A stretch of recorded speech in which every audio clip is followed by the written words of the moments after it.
confirmé l'exfiltration du président malgache avec un avion militaire français. Pouvez-vous nous en dire plus ce Non, soir? je ne confirme rien aujourd'hui. Je veux ici dire la grande préoccupation qui est la nôtre, dire l'amitié de la France à l'égard du peuple malgache.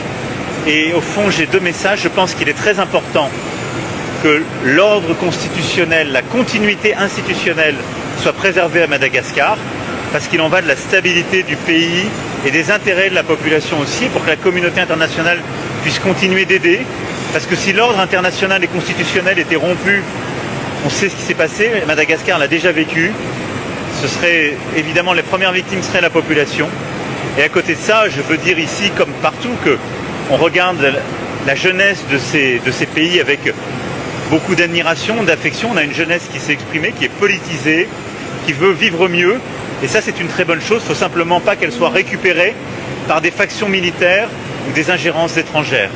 Et donc là, je veux ici redire au nom de la France notre affection à l'égard de Madagascar, notre attention et notre affection à l'égard de cette jeunesse et notre grande vigilance aux côtés de l'Union africaine, de la SADC, pour que la continuité institutionnelle et l'ordre constitutionnel soient respectés.